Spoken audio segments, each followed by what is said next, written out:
این دعا را باید هر کدام ما و شما برای خود وظیفه گذاریم و دائم دعا کنیم که کاش که این گوشهای ما و شما فقط و فقط شنیدن کلام الله را داشته باشد. این زبان ما و شما تا که خواننده قرآن باشد. امروز عیب است، عیب که شما الکی بوایه رسیدین، از نعمت پروردگار میخرین، قرآن پروردگار خوانده نمیتونین. عیب است برای شما. اون جوان مرده که امروز بوایه رسید است، با 40 و 50 رسید یا با 60 و با 70 رسیدین، اگر شما قرآن که خوانده نتونین در این خیل شرایطی که خدا امروز مناسب آورده است، باور کنید از این گناهی وزنی نیست.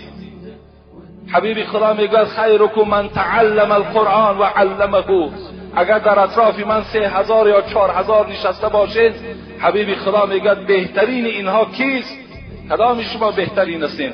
گفت آن کسی که قرآن میخواند، آن کسی که سحر قرآن کشاده میکند، آب چشمش بالای قرآن را میریزاند که این کلام الله، امروز خدا مرا هدایت کرده است و کلام الله را میخوانم. حبیب خدا میگوید بهترین شما ای جوانها، ای موی سفیدها، آن کسی هست که قرآن خوان باشد و علمه، باز این قرآن بر رفیقش و با همسایش و با فرزندش و با زنش تعلیم دهد. بهترین شما گفت انا همون است.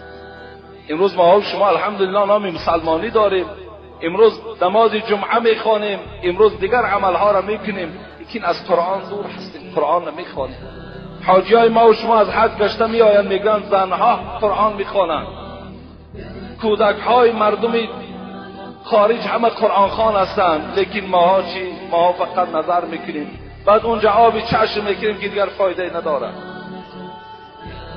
برابری نماز، برابری زکات، برابری روزه، خواندن قرآن هم این چی از ثواب دارد، این هم عبادت است.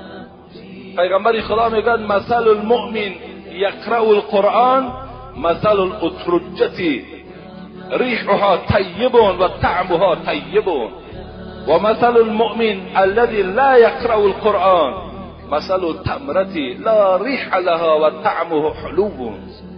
پیغمبر خدا مؤمنها را دو صنف کردند، یعنی شما را به دو صنف تقسیم کردند. گوییم که به سارت یکم و به سارت دویم تقسیم تان کرد.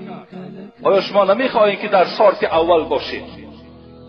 اگر خواهید که در اولش باشید، پیغمبر خدا گفت آن مؤمنی که قرآن میخواند وای به منزله مندرین است. اترجه یا اپلسین گویم یا مندرین گویم، هم پوستش کو مزه خوب دارد، هم داخلش مزه شیرین دارد.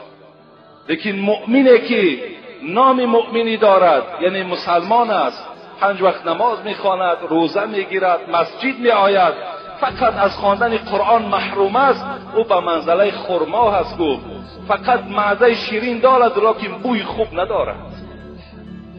شما از همون بوی خوب محرومین، این کسانی که امروز قرآن خوانده نمیتونید، شما از همون بوی خوب محروم هستید. چی نمیرسد برای شما؟ برای این دادن مبلغ لازم نیست. امروز کودکان قرآن خوان هستند، آمده پیش کودکان تعلیم گیرین، قرآن تان احترام کنین. هر یک فرزند مسلمان یک ورق خواندن هر روز در ذمه او شرط است، ضرور است که یک ورق قرآن باید هر روز تلاوت کنند. قرآن بالای شما حق دارد، روز قیامت بالای شما شکایت میکند که مرا ناپسندی کردند، مرا احترام نکردند. حتی حبیب خدا چی میگوید؟ میگوید لو جعل القرآن فی اهاب ثم القی فی النار محترقه. همینش برای شما باید بسنده باشد. حبیب خدا میگوید اگر کدام جوان یا کدام موی سفید یا کدام دختر یا کدام کمپیر اگر قرآن خوان باشد، روز قیامت اگر ملائکه های دوزخ او را گرفته در دوزخ هم که پرتایند، محترقه او را دوزخ نمی سوزاند. در هر پوستی که، در هر دلی که اگر قرآن جایگیر باشد، دوزخ او را سوزانیده نمیتواند. خوش به حال اون جوانهایی که امروز قرآن خوان هستند. انا اونا را من جوانهای پهلوان و با غیرت میگم. خوش به حالتان که این بشارت‌های پیغمبر خدا در شما نازل هست.